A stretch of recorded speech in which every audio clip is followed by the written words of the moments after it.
C'est un grand plaisir de vous voir ce soir. Merci d'être venus aussi nombreux. C'est un moment très chargé. Je pense que c'est le début d'année scolaire, d'année financière. Donc tout le monde est très occupé, je comprends, mais merci d'être venus. Et donc je pense que je connais pas mal d'entre vous, mais je m'appelle Naoko Hosokawa, je suis sociolinguiste et je suis maîtresse de conférence à l'Université de sciences naturelles de Tokyo à partir de il y a une semaine. Donc c'est j'ai changé d'université il y a pas très longtemps. Je pense que mon profil ancien était affiché sur l'événement et j'étais à l'université de Tokyo jusqu'à le mars de l'année dernière universitaire. Et donc je vais parler des langues de Japon et l'histoire et la diversité. Donc c'est le thème de la soirée. Et je voulais juste savoir, est-ce que vous tous connaissez la langue japonaise de niveau, vous parlez la langue japonaise, vous avez appris. Qui parle le japonais de niveau, ouais. Ok, donc un tiers, moitié peut-être. Mhm. Et qui ne connaît pas du tout. Hmm. Et qui connaît un petit peu peut-être le reste. D'accord. Ok, merci beaucoup.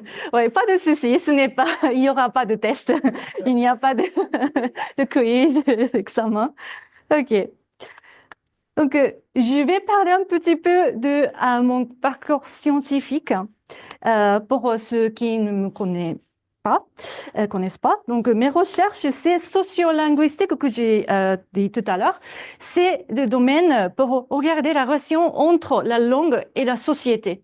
Et surtout, les sujets que je m'intéresse, c'est le multilinguisme, dont je vais parler aujourd'hui aussi, langue et identité, la question d'identité par rapport à la langue qu'on parle, et analyse du discours, comment on utilise la langue pour exprimer certaines idéologies, certaines idées.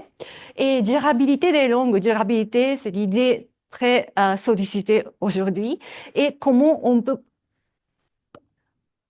réfléchir l'idée de durabilité au niveau des langues.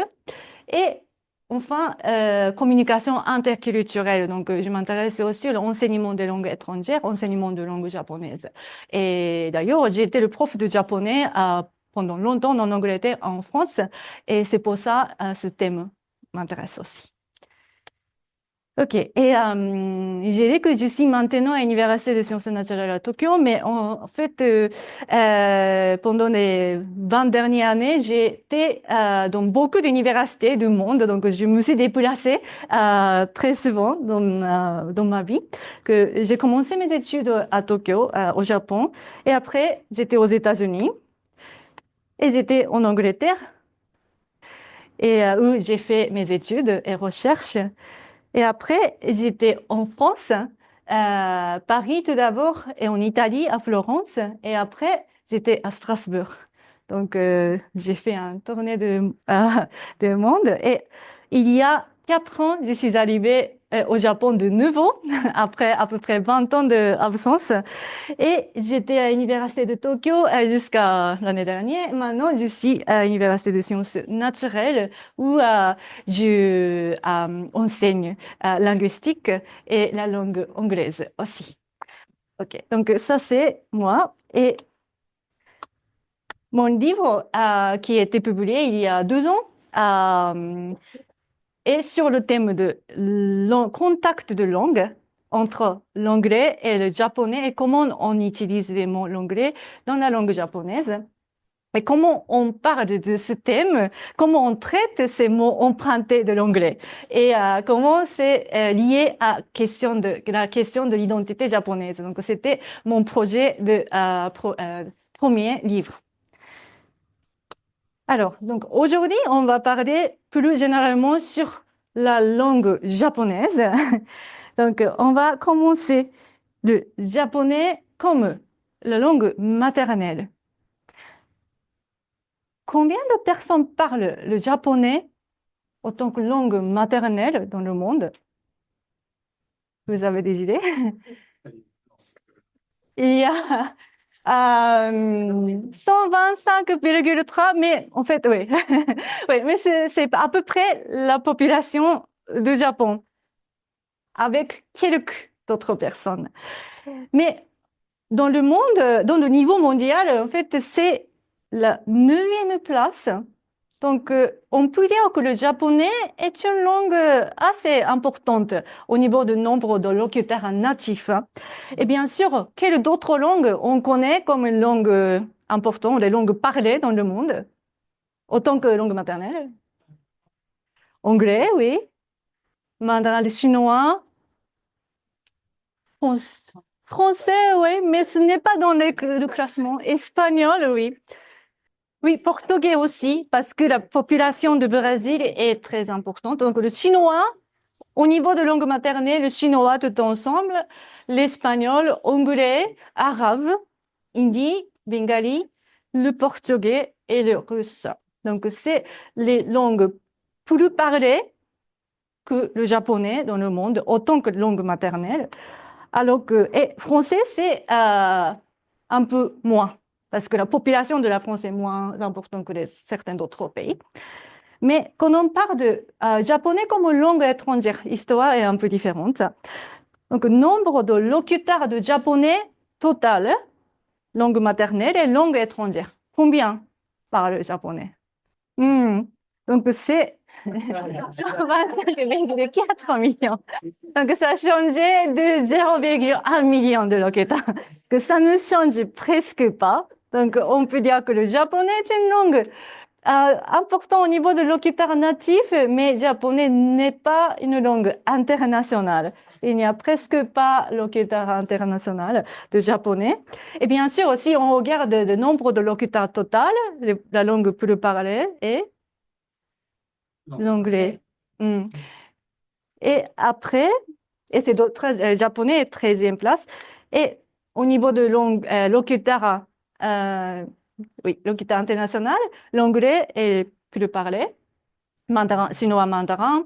Et français aussi, maintenant, c'est dans le classement. Donc, français, autant que langue maternelle, n'est pas aussi, locuteur n'est pas aussi nombreux, mais quand on regarde les locuteurs internationaux, on peut voir que c'est une langue internationale. Donc, c'est le japonais, avec beaucoup de locuteurs natifs dans le Japon, mais pas beaucoup de locuteurs en général hors de Japon. Et comme j'ai dit, j'étais professeur de japonais en Angleterre et en France. Et donc, je connais pas mal de situations d'apprenants de japonais à l'étranger. Combien de personnes apprennent le japonais, si vous pouvez dominer? Maintenant, presque 4 millions d'apprenants de japonais. N'importe quel niveau, donc ça peut être au niveau débutant, mais il y a 3,8 millions de personnes qui sont en train d'apprendre la langue japonaise. Et en fait, ce nombre est beaucoup plus nombreux si on compare avec il y a 50 ans. Donc, la langue japonaise est devenue plus populaire. Et parmi les apprenants de japonais d'origine, pays d'origine de ces apprenants, donc le plus nombreux, c'est la Chine, c'est le pays voisin, et aussi beaucoup de personnes dans la population grande. Indonésie, deuxième, Indonésie, Corée du Sud, Australie. Donc Australie, c'est un des plus grands pays de l'apprenant de japonais. Thaïlande, Vietnam, les États-Unis et Philippines, Malaisie. Et après, la France est un des pays plus grands dans le monde occidental, on compte aussi l'Australie, mais après les États-Unis, France aussi, il y a 30 000 apprenants. Donc c'est un pays plus grand en Europe au niveau de l'apprenant de japonais. Et ce sont des manuels de japonais qu'on utilise souvent. Peut-être vous avez aussi utilisé, vu un de ces livres. Et selon le Japan Foundation, qui est l'équivalent de l'Institut français pour le japonais, la raison pour laquelle ils apprennent le japonais, c'est manga, manga, anime, la culture populaire, J-pop parfois. Donc, c'est très souvent la culture populaire qui attire les apprenants, mais aussi pour les raisons professionnelles, pour certains pays voisins où il vient beaucoup d'immigrants. Et aussi, il y a des raisons plus communicatives. Alors, quand j'ai enseigné la langue japonaise, mes étudiants m'ont posé beaucoup de questions. Et une des questions qui était plus grande était d'où vient la langue japonaise, d'origine de la langue japonaise. Donc, la réponse est l'origine, on ne sait pas. Il y a beaucoup de débats et même avec les spécialistes, n'importe quel moment ce sujet arrive, tout le monde devient très, très passionné et aussi parfois un peu méchant contre l'un l'autre. Donc, il n'y a pas un accord pour l'origine de la langue japonaise. Mais je pense que c'est une expression assez convaincante. Il y a un linguiste très connu, spécialisé pour la langue japonaise, Shibatani, qui a dit que la langue japonaise est un créole, c'est-à-dire la grammaire du Japon est similaire aux langues altaïques comme mongol, turc, donc pays plutôt le continent, mais vocabulaire et phonologie sont plutôt similaires aux langues austronésiennes, donc plutôt les langues pacifiques. Et je pense que c'est assez convaincant parce que le Japon est entre deux parties du monde. Et bien sûr, s'il y a géographiquement des proximités géographiques, il y a beaucoup d'influence. Je pense que c'est une explication assez convaincante. Mais en 2021, donc il n'y a pas très longtemps, il y a une nouvelle hypothèse par rapport à l'origine du japonais par une équipe internationale qui vient de l'Institut Max Planck, qui se trouve en Allemagne, qui ont mené un projet de recherche assez important avec des spécialistes de génétique, archéologie et linguistique.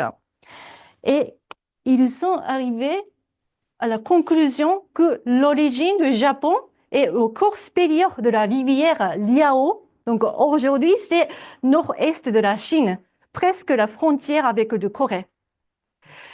Et ils sont apparus à peu près il y a 9000 ans. Et c'est détaché de coréen il y a environ 5000 ans. Et il y a aussi grand débat par rapport au lien entre la langue japonaise et la langue coréenne. Certains spécialistes pensent qu'il y a un lien spécial, un lien génétique, un lien de l'origine entre le coréen et le japonais, mais certains d'autres sont complètement contre cette idée.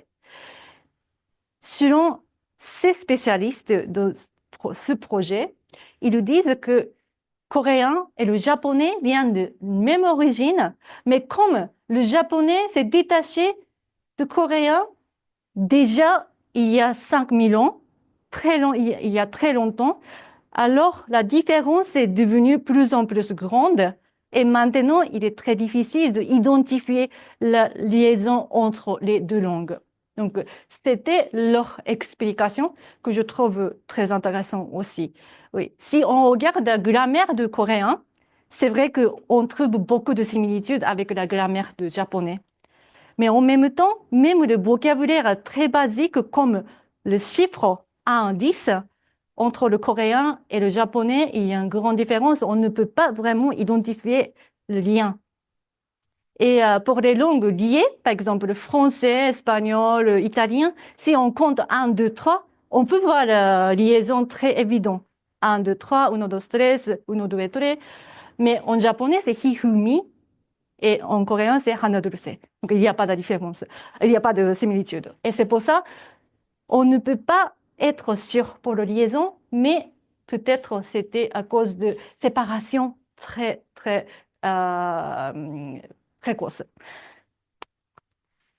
Et selon les spécialistes de ce projet, la langue japonaise est arrivée du continent par le sud. Donc, la langue est arrivée tout d'abord à Kyushu, donc dans le sud, environ les années 900 avant Christ. Et est-ce qu'il n'y avait pas la langue avant que cette langue japonaise, cette langue proto-japonaise est arrivée au Japon? Si, mais c'était plutôt la langue comme la langue Aïn dont je vais parler tout à l'heure, donc la langue du Nord. Et la langue japonaise a remplacé après, à peu près, il y a 3000 ans. Oui. Donc, c'est quelques hypothèses qu'on a actuellement. C'est l'origine de la langue japonaise. Et d'autres questions que j'ai reçues par mes étudiants, c'est est-ce que la langue japonaise et la langue chinoise, est-ce qu'elles sont pareilles? Est-ce qu'il y a beaucoup de similitudes? Parce que c'est vrai que quand on voit la langue écrite, il y a beaucoup de similitudes. On voit les caractères chinois, on voit quelque chose pas très loin. Donc, certaines personnes pensent que la langue japonaise est comme la langue chinoise et peut-être on peut mutuellement comprendre. Ce n'est pas le cas. La langue japonaise et la langue chinoise appartiennent aux deux familles linguistiques différentes. Donc, japonais appartient à la famille linguistique qui s'appelle japonique. Ce n'est pas tout à fait langue isolée parce que il y a aussi des langues régionales de Japon qui appartiennent aussi à cette famille linguistique. Donc, c'est quand même un groupe de langues, mais il s'appelle japonique. Et la langue chinoise appartient à la famille linguistique qui s'appelle sino-tibétaine. Donc, ce n'est pas de tout pareil grammaticalement. L'ordre de mots sont complètement différents. Donc, ce n'est pas mutuellement compréhensible à oral. Prononciation aussi très différente. Mais quand on regarde l'écriture japonaise est entièrement d'origine chinoise. C'est-à-dire, kanji, peut-être vous connaissez tous ce kanji, c'est principalement des caractères chinois. Certains ont été fabriqués au Japon, mais c'est toujours avec des éléments qui existaient déjà en Chine. Et les kanji sont arrivés déjà au 1er siècle. Et à partir du 5e siècle, avec le bouddhisme, avec la culture, les civilisations chinoises qui sont arrivées au Japon, il y a déjà beaucoup de textes qui étaient écrits en caractère chinois. Donc, l'histoire est très longue. Et avec la base de kanji, des écritures japonaises, hiragana et katakana ont été créées comme lettres temporaires. Donc, kana, donc hiragana, katakana, la dernière partie de ces mots, il s'appelle lettres temporaires ou non temporaires. Donc, à l'époque, c'était considéré comme caractère chinois était trop difficile. On va tout d'abord apprendre les versions un peu simplifiées. Et après, il faut apprendre des caractères chinois autant que l'écriture légitime. Alors après, la littérature a été écrite en utilisant ces caractères, ces écritures hiragana, katakana. Donc maintenant, on considère comme les lettres légitimes, mais historiquement, c'était juste considéré quelque chose de temporaire pour faciliter lecture et écriture.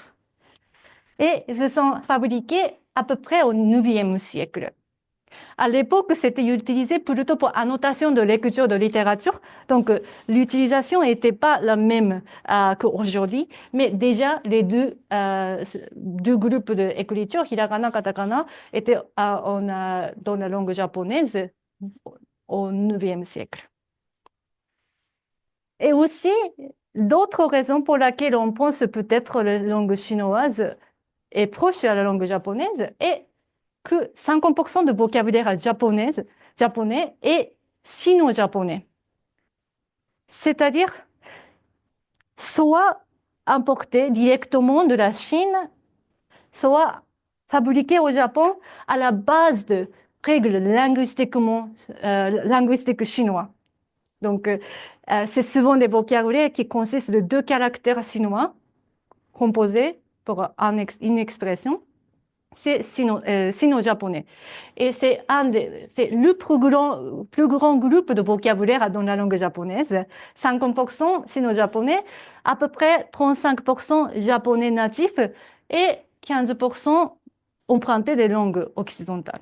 Donc, sino-japonais est le vocabulaire plus important dans la langue japonaise, qui aussi donne l'impression que la langue japonaise ressemble beaucoup à la langue chinoise, malgré la différence grammaticale. Donc, c'est pour ça, quand il est écrit, le chinois et le japonais sont partiellement mutuellement compréhensibles. Même si on ne peut pas lire à oral, on pourrait parfois comprendre certains éléments de l'écriture chinoise. Alors, est-ce que la langue japonaise est difficile? C'est aussi l'autre question que mes étudiants ont demandé. Comment c'est vous? Si une langue étrangère est difficile à apprendre, c'est toujours par rapport à notre langue maternelle. Et si il est proche de notre langue maternelle, il devient plus simple à apprendre. Donc, c'est pour cette raison, si on est par exemple natif de français, la structure grammaticale n'est pas très proche, le japonais peut être difficile. Mais linguistiquement, ils disent le japonais est une langue moyenne parmi les langues du monde. Que ce n'est pas plus difficile, ce n'est pas moins difficile. Et souvent, on parle de ordre de mots qui est très différent du français ou l'anglais. Mais si on regarde le niveau mondial, japonais est une langue avec l'ordre de mots SOV. Donc, sujet, objet et verbe. Donc, verbe qui vient à la fin de la phrase. Alors que français, c'est SVO. Aussi l'anglais, sujet, verbe, objet. Donc, beaucoup de langues européennes ont langues que on connaît. En général, c'est SVO, mais si on regarde internationalement, la langue SOV est plus nombreuse que la langue SVO. Et aussi, il y a des langues VSO qui commencent avec les verbes et VSO qui commencent avec les verbes aussi. Donc, si on regarde le chiffre, l'ordre de mots de japonais n'est pas du tout particulier ou difficile. Mais, bien sûr, chaque langue, il y a des éléments particuliers. Le japonais ou le Japon est un des deux pays. Actuellement, il utilise les caractères logographiques, c'est-à-dire les caractères chinois, des kanji. Donc, deux pays, c'est la Chine et le Japon. Historiquement, il y avait d'autres pays qui utilisaient les caractères chinois, comme Vietnam, le Corée. Mais aujourd'hui, d'autres pays ont aboli l'utilisation de caractères. Aujourd'hui, c'est le chinois et le japonais. Et j'ai écrit, après quelques débats, il y avait un moment où le Japon a sérieusement considéré l'abolition des caractères chinois, notamment la fin du XIXe siècle, le début du XXe siècle, où il y a un grand projet de standardisation de la langue japonaise. C'était aussi le moment de projet de création de État-nation Japon. Et là, il devrait standardiser la langue. Et en faisant le projet de standardisation, ils ont pensé que c'était plus compliqué de alphabétiser la population avec les systèmes d'écriture très compliqués avec caractères. Et ils ont dit, peut-être on va changer l'écriture japonaise plutôt phonétique, comme ils ont fait en Corée et Vietnam. Mais après beaucoup de débats, ils ont décidé de garder la littérature pour plusieurs raisons différentes, littéraires, politiques, historiques. Mais à la fin, on a les deux pays. Et aussi, il y a un grand mythe. Souvent, les caractères chinois ou les kanji sont appelés idéogrammes. Et on dit que c'est caractères idéographiques. Mais ce n'est pas tout à fait correct. Ils sont logographiques. La différence entre les deux, logographique, c'est que chaque caractère représente un mot. Alors que idéographique, chaque caractère représente un concept abstrait. Mais quand on regarde un caractère, pour comprendre le sens, on va toujours passer par un mot qui est représenté par des caractères. Donc, ce n'est pas idéographique, mais c'est logographique. C'est la même chose pour la langue japonaise, c'est la même chose pour la langue chinoise. Donc, c'est aussi souvent le mythe qu'on entend. C'est japonais, c'est idéogramme, mais ce n'est pas tout à fait idéogramme. Et aussi, la langue japonaise est un peu particulière parce que chaque caractère chinois, il y a des lectures différentes.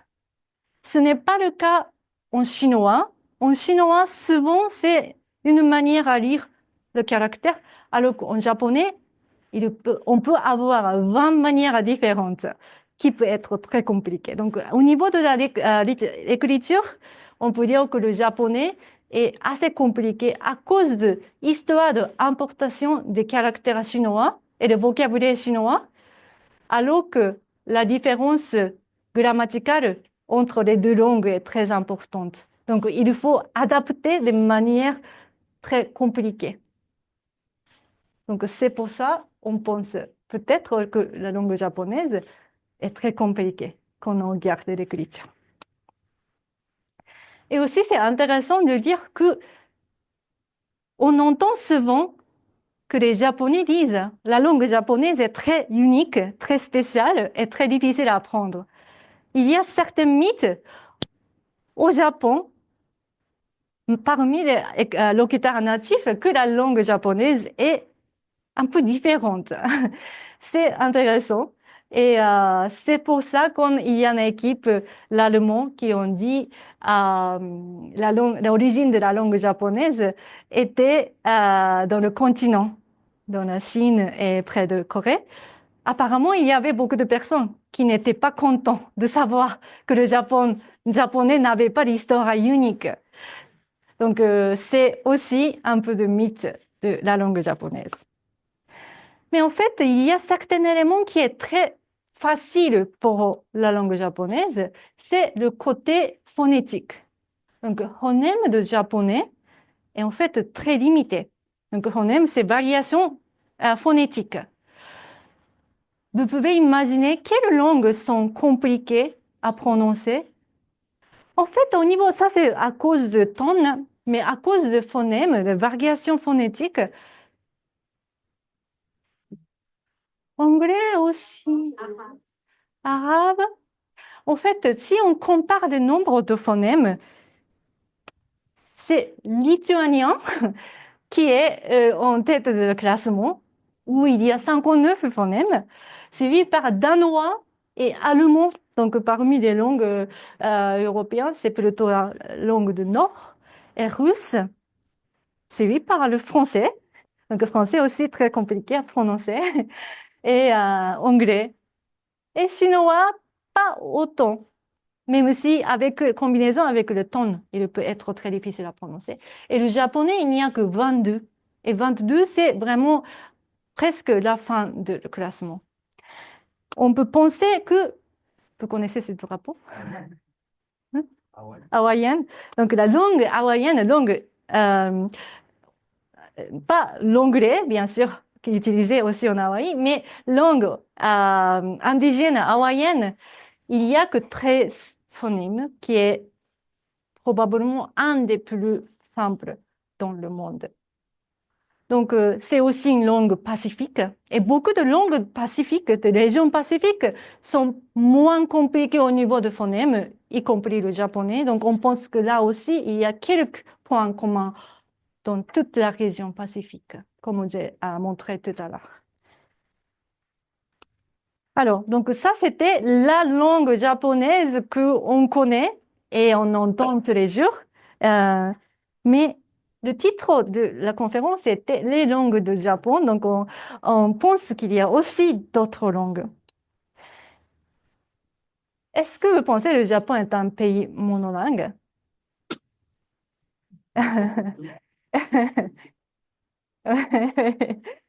Ouais, mais c'est vrai qu'il y a un grand mythe que tout le monde dit, ah oui, le Japon est un pays très monolingue et peut-être la société est plutôt monolingue que d'autres pays, d'autres sociétés. Mais bien sûr, il existe de nombreuses langues dans le Japon. Ce que je vais aborder, langue japonaise, on a déjà parlé. De plus, c'est aujourd'hui les langues régionales du Japon qui ne sont pas aussi connues, même par les Japonais, locuteurs natifs de japonais. Mais il y a aussi des langues de touristes, expatriates, aussi étudiants.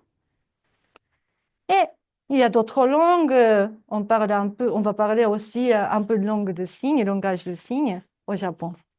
Donc, avant de parler des langues régionales du Japon, je vais montrer aussi des langues des résidents étrangers du Japon. Donc, plus nombreux, c'est le chinois, suivi par le coréen, donc pays voisin, vietnamien, tagalog de Philippines, portugais de Brésil, népalais de Népal, indonésien. Donc, ce sont aussi anglais et thaïlandais. Donc, ce sont des langues utilisées par des résidents internationaux au Japon. Et bien sûr, le chiffre est en train d'augmenter. Donc, c'est aussi un élément de multilinguisme du Japon. Et certaines personnes pensent aussi que le langage de signes est universel dans tout le monde comme Espéranto. Il y a une langue signe internationale qui est utilisée pour conférences internationales, par exemple. Mais bien sûr, le langage de signes, comme notre langue parlée, il y a des variations nationales, mais aussi régionales. Et il y a un site web très intéressant pour montrer la carte japonaise des langues des signes. Là, il y a certains mots avec une petite vidéo pour voir comment exprimer certains mots avec le langage de signes. Et on peut voir une grande variation pour le mot, pour des mots, selon des préfectures. Donc, ces carrés sont tous les préfectures, 47 préfectures de Japon, et les couleurs et les mots tout différents de langage de signes. Et il y a une liste de mots. Donc, par exemple, ce mot-là, c'est pour le singe, un animal de singe. On voit autant de variations. Et on peut aussi changer la génération. Donc, ça, c'est pour les personnes qui ont 70 ans. Donc, plutôt les générations élevées, il y a autant de variations. Mais comme dialecte de Japon, les variations sont en train de diminuer. C'est la tendance internationale pour toutes les variations linguistiques, langage de signes ou dialecte.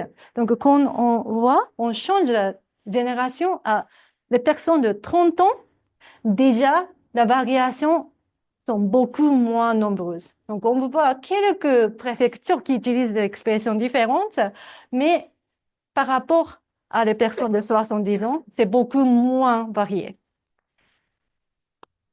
Et signe pour la France, il y avait les personnes de 70 ans, il y avait quelques différences. Aujourd'hui, c'est standardisé presque, sauf les préfectures de Iwate et préfecture de Kyoto, on ne sait pas pourquoi. Mais plupart du Japon, vous connaissez quelqu'un, comment on peut écrire, on peut faire la France? C'est comme ça, comme ça. Et qu'est-ce que c'est? Hein? Non, étymologiquement, donc il y a aussi l'étymologie pour la langue signe. Ça, c'est médaille de Napoléon. Donc, en fait, tous les mots dans les langages signes pour la France au Japon, c'est lié à Napoléon. Le pas du Japon, c'est comme ça. Iwate, c'est comme ça. Parce que portrait de Napoléon, c'est, vous savez, non? Et Kyoto, vous pouvez imaginer. Quelles d'autres caractéristiques? Oui, exactement. C'est comme ça. Donc, chapeau de Napoléon. Mais il y avait grande différence avant, donc génération avant. Donc, certaines préfectures, il y a des populations d'utilisateurs de langage de signes qui sont plus âgés, peut-être, qui influencent l'utilisation des personnes plus jeunes. Donc, ça peut être l'explication. Mais, par exemple, pour le mot pour le Japon, c'est presque tout standardisé et c'est comme ça. Oui, la montagne, la mont Fuji. Mais ce qui est très important que je trouve est signe pour la langue japonaise est toujours très variée, donc c'est 70 ans, mais 30 ans, il y a autant de couleurs toujours aujourd'hui que je connais pas plus quoi, je ne sais pas plus quoi, mais il y a beaucoup de manières pour dire la langue japonaise qui est un peu ironique parce que la langue japonaise elle-même est standardisée, mais signe pour la langue japonaise n'est pas standardisé, qui est un peu de mystère. Mais ça, c'est la variation de langue de signes au Japon. Donc, paysage linguistique, c'est une expression dans le domaine de linguistique pour dire les enseignes, variations de enseignes dans l'espace public au Japon. Donc, bien sûr, on voit très souvent au moins 4 langues, anglais, japonais, anglais, chinois et coréen. Donc, ça, c'est plutôt une grande ville. Au Japon, on peut voir au moins 4 langues. Et si on voit de villes, grandes villes, on voit beaucoup d'enseignes qui utilisent d'autres langues, surtout anglais ou alphabet au moins. Alors, donc, maintenant, on voit la carte du Japon. Combien de langues régionales? Il y a 9 langues totales, y compris la langue japonaise au Japon, qui existent au Japon selon UNESCO. Et bien sûr, compter les langues n'est pas très difficile, n'est pas facile, parce que il y a une ligne très fine entre langue et dialecte.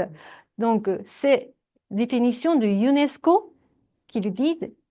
Il y a 9 langues, dont 8 en danger de disparition. Bien sûr, une qui n'est pas en danger, c'est la langue japonaise. Oui. Donc, on voit, c'est Ainu, que vous avez peut-être entendu, qui est parlé aujourd'hui plutôt au nord du Japon, même si, comme on a vu tout à l'heure, peut-être la langue proto-Ainu était parlée tout l'archipel du Japon. Et après, Yaeyama, vous avez peut-être entendu pour les vacances. C'est le sud du Japon. Île sud du Japon, c'est une langue. Et Yonaguni, aussi l'autre île sud du Japon. Hachijo, c'est une île de Tokyo qui appartient administrativement à Tokyo, qui est là. Amami, qui appartient à Kagoshima, mais aussi c'est sud du Japon. Et Kunigami, qui est une partie nord de Okinawa, préfecture de Okinawa, ici. Et Okinawan, c'est une autre langue qui est parlée plutôt partie sud de préfecture de l'île principale d'Okinawa. Et Miyako, île de Miyako. Et si on voit de couleur vert, c'est vulnérable, langue vulnérable, où il y a beaucoup de risques de disparition. Alors que orange, c'est sérieusement en danger de disparition, alors que rouge, c'est critiquement en danger, qu'on pense qu'il va disparaître dans les prochaines générations. Et peut-être qu'on voit la liste de langues, beaucoup de langues sont des îles du sud du Japon, et peut-être vous pensez que, mais peut-être ce sont des dialectes d'une langue d'Okinawa, peut-être. C'est vrai qu'on dit que c'est langue Ryukyuan. Donc Ryukyu, c'est le nom ancien de Okinawa. Il y avait un royaume de Ryukyu avant.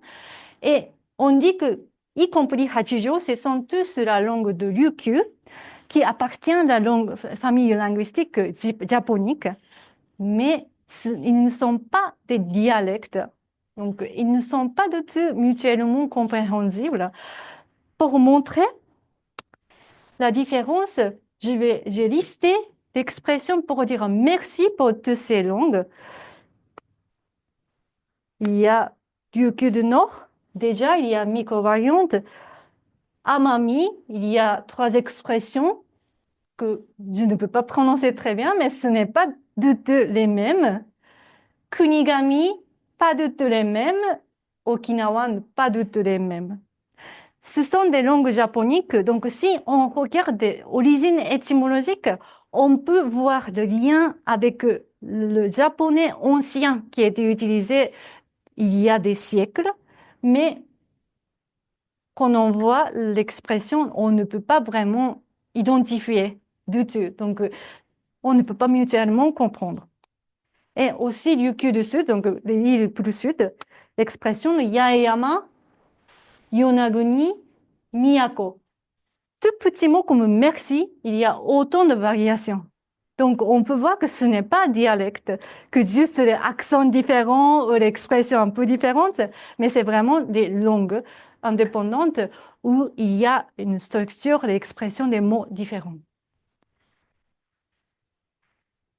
Et j'ai dit que la plupart des langues régionales du Japon sont partie de Okinawa, mais il y a deux langues qui sont un peu plus différentes, un peu plus originales. Ça, c'est la langue de Hachijo.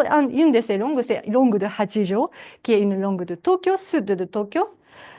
Pourquoi c'est intéressant? Parce que il y a un grand courant entre l'île principale du Japon et l'île de Hachijo, qui s'appelle Kuroshio, c'est courant noir, qui est très violent. Donc, surtout à l'époque, navigation était très difficile, presque impossible. C'est pour ça que la langue restait très différente. Mais, et donc, il y a aussi d'autres langues de Tokyo qui se trouvent autour de Hachijo, mais à cause de ce courant, la caractéristique linguistique de Hachijo est très unique. Et surtout, on peut voir certaines traces de langue japonaise de l'Est qui étaient utilisées pendant le 8e siècle, parce qu'à ce moment-là, cette île était utilisée comme exil.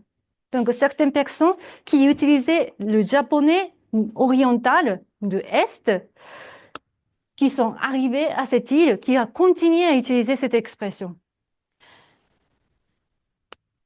Et on peut tracer certaines caractéristiques qui peuvent montrer ça.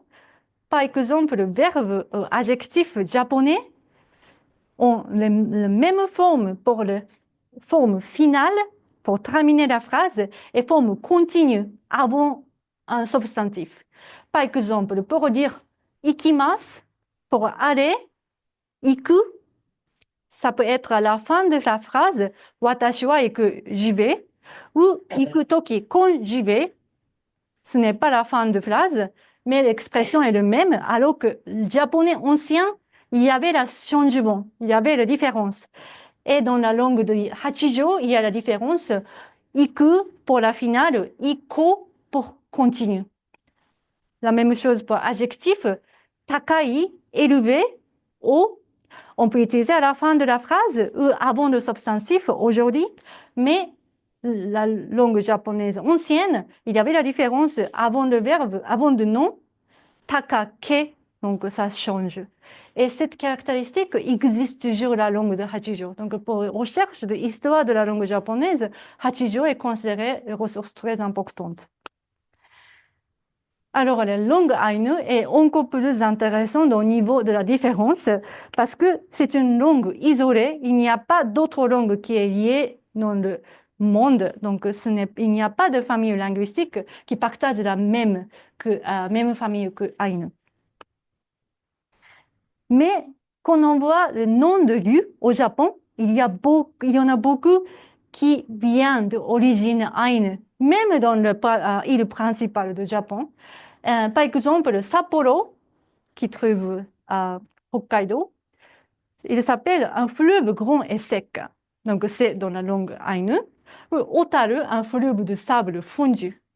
Et la plupart des noms de lieux à Hokkaido, peut-être vous pensez que ce n'est pas tout à fait le même phonétique que les autres mots japonais. C'est parce que la plupart des noms viennent d'origine Ainu. Et parmi les 9 langues parlées au Japon, c'est l'unique qui n'appartient pas à la famille linguistique japonique. Et comme j'ai dit tout à l'heure, certains pensent que c'est la première langue qui est utilisée au Japon.